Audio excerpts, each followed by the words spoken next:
Bueno, doncs, primer de tot, moltes gràcies perquè heu entrat molt ràpidament a les propostes. Hi ha vegades que costa més o menys.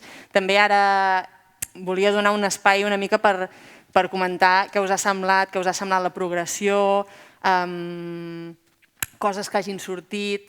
Clar, des de fora és molt curiós, per exemple, perquè tu idees això, un dispositiu, i el mateix dispositiu llavors a dins passen moltes altres coses i es pot convertir en un altre dispositiu, quasi bé. Ara, per exemple, que jo he anat a parlar amb ella, com que jo era una que no portava records, li he dit que m'expliqués el whisky i ja no era un record seu, sinó que era un record d'algú que havia vingut, que li havia explicat, i ella m'estava explicant el record a través del que l'altre li havia explicat. Vull dir que es poden fer 1000 variacions. Si voleu anem una mica per ordre, a veure què us ha semblat. El primer era el d'estar totes estirades i explicant la relació que teníeu amb avis i àvies. Què tal les que ho fèieu, què tal les que ho escoltàveu? Creieu que s'aconseguia una certa intimitat? No? Com ho heu viscut? A mi m'ha gustat. Santiago, si teníem un interlocutor, diguem, i que el mateix. Però tu això també deixat anar i posar la play i sentia allà al costat. Però estava escoltant. I res, i soltava la play. Això, com heu vist, eren diferents maneres d'arribar. Jo he triat aquest tema amb els avis i àvies perquè jo acabo de fer un espectacle sobre una àvia que no vaig conèixer mai i m'he inventat tota una història de com ens trobàvem jugant amb fotos d'arxiu, ficcionant fotos seves antigues on jo m'hi he posat, i porto molt temps treballant amb el tema de la memòria i ara amb aquest grup de cultura i conflicte que és de periodisme i de tot, estem fent una investigació sobre la gent gran i llavors són coses que a mi també em va molt bé per veure què és el que surt. Vull dir que són coses que no havia provat mai i que les provo avui amb vosaltres i les provem totes. I una mica és això, com arribar als records o a la memòria de maneres diferents. I això amb els diferents col·lectius. A mi, per exemple, el que em va passar quan treballava amb adolescents, que és aquest espectacle que vam anar a fer al Lliure, que us ha dit l'Alícia, era que quan posàvem el focus en què havien d'explicar alguna cosa, allà no parlava ningú. O sigui, hi havies d'arribar de diferents maneres. I aquestes coses, jugant amb aquestes coses artístiques, quan tens el focus en un altre lloc i quan passen altres coses, és quan, com que no té tanta importància el que estàs explicant, és quan poden sortir coses diferents, com això que et pots deixar anar en un moment, tens els ulls tancats, tampoc veus ben bé qui t'explica, qui t'escolta, no veus a qui ho estàs explicant.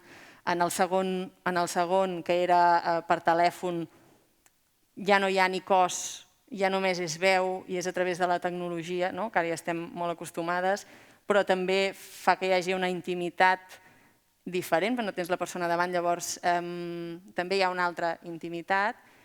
I ara, a l'última, sí que ja us miràveu les dues persones i compartíeu, hi havia com aquesta doble anada de jo t'explico, tu m'expliques i s'estableix un cert diàleg. No sé si això, com heu viscut això, el procés de l'estrès, o si creieu que us pot ajudar, o si teniu algun dubte també de com treballar-ho amb diferents col·lectius, o si creieu que us pot servir, que és una eina que us pot servir per fer... Aquest, com veieu, és el que heu fet avui. Aquest és copiat tal qual d'uns artistes que es diuen Ana Borralo i Joao Galante.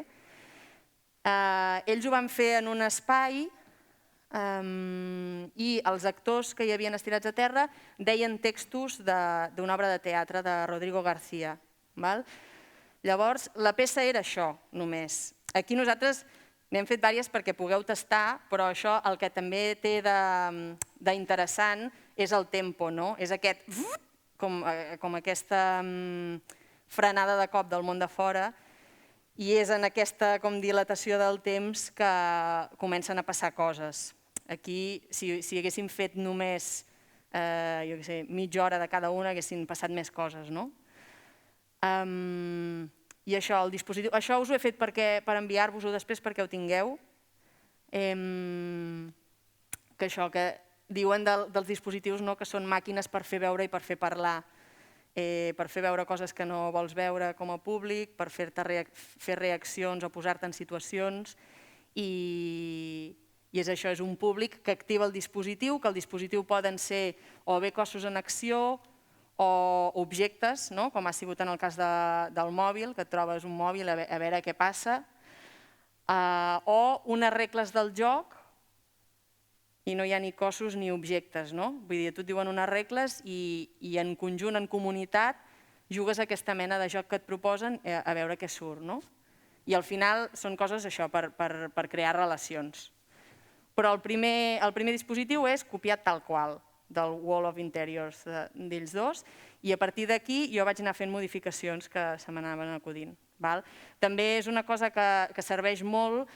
Jo, per exemple, vinc del món de les arts visuals també, llavors em serveixen molt obres d'altres artistes a nivell d'artistes visuals per fer coses de teatre o de teatre per fer coses visuals. Llavors, sempre pots agafar una obra i portar-la a la teva... Llavors són recursos que vosaltres com a gent que esteu molt, que treballeu amb gent, són recursos que teniu superfàcils.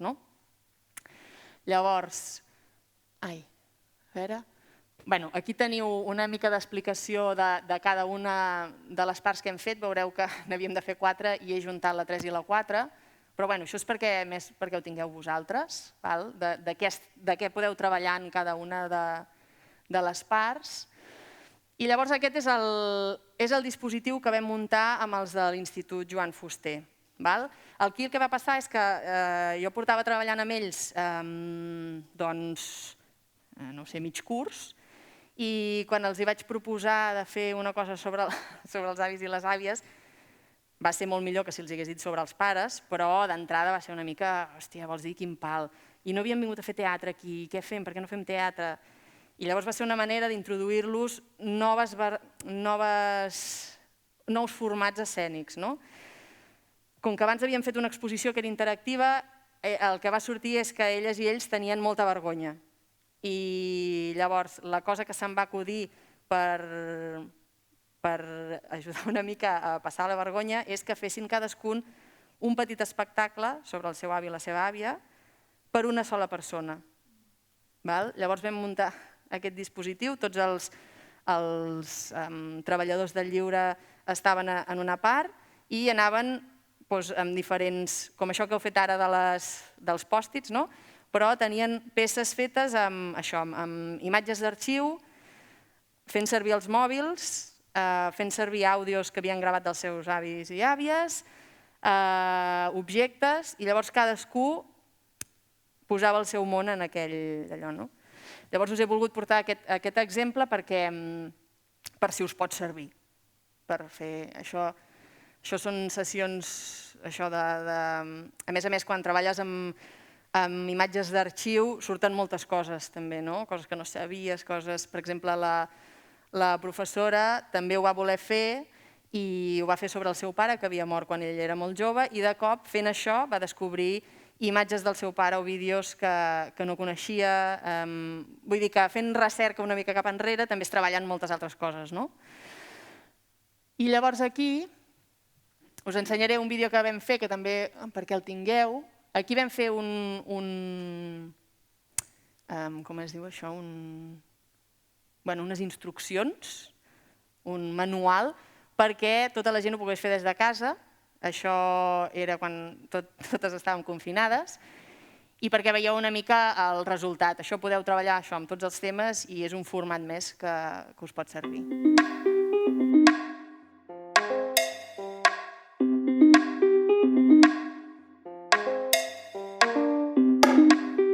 Expliqueu-nos com són els vostres avis o àvies a través d'objectes, àudios o fotografies. Si sou creatius i voleu conèixer més els vostres avis, si us agrada compartir històries, aquest és el vostre projecte.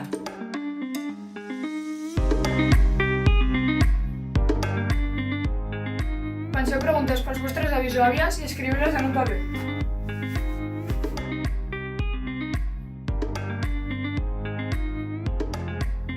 Truqueu-los per telèfon i feu les preguntes. Heu de tenir a punt la gravadora per gravar-ho tot. També ho podeu fer a través de videoconferència o de notes d'àudio amb el mòbil. Un cop tingueu tota la informació, trieu aquelles respostes que us hagin sorprès més. Busqueu alguna fotografia i objecte amb el que us van explicar.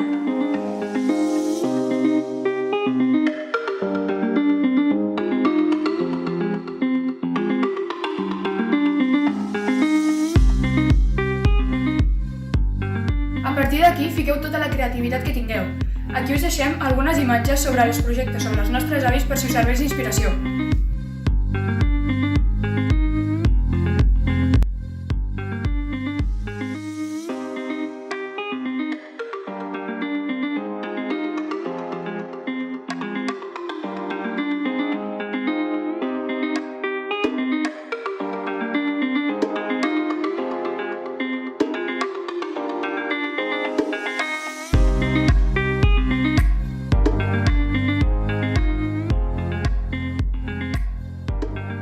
Grava't explicant la teva història del teu avi o àvia.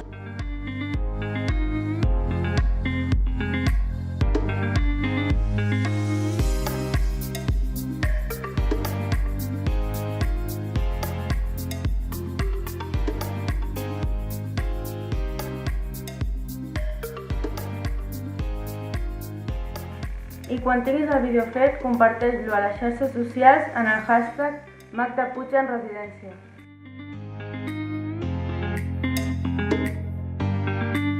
I després, doncs, l'avi va agafar una malaltia, que segurament la coneixes, crec, que es diu Alzheimer. Le agradaba molt Manolo Escobar. Desde ese momento nunca más volví a ver a mi abuela. Y donde nos quedamos, aquí. En Bolivia durante 2 años. Se puede decir que hizo su taller de costura.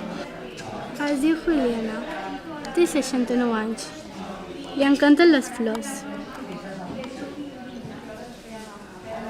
Trabaja fent manicura. Mi abuela, cuando yo iba a su casa, ella me contaba un cuento que se llama La Blancanieves. Bien. Érase una princesa. ¿Esa princesa eres tú? ¿Que se enamoró? Fue muy difícil. Fue muy fácil. Fins que un dia es van fer nòvios i la meva àvia li va demanar que si podia anar amb ell a Londres, a Liverpool, a viure a la seva família. I ell va dir que sí.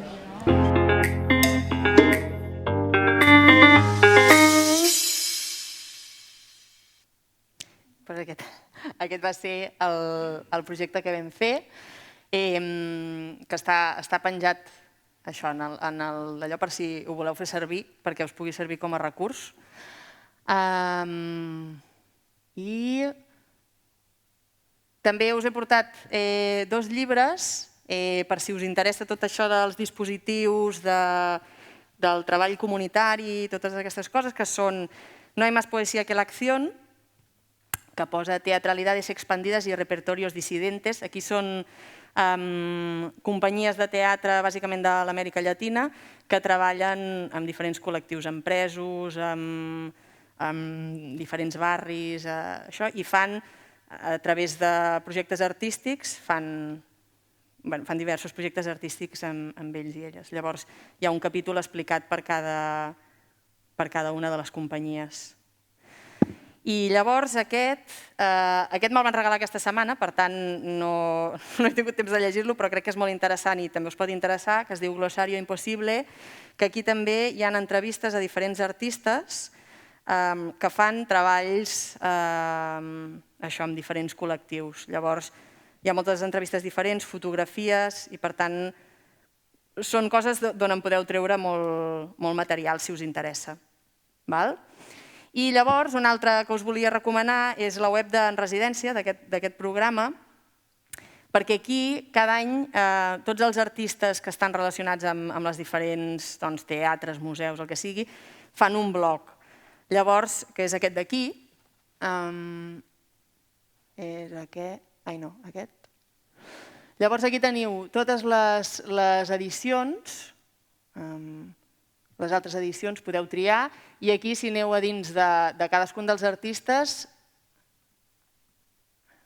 si aneu a dins de cadascun d'ells, hi ha tot un blog explicant cada sessió, amb fotos, vídeos.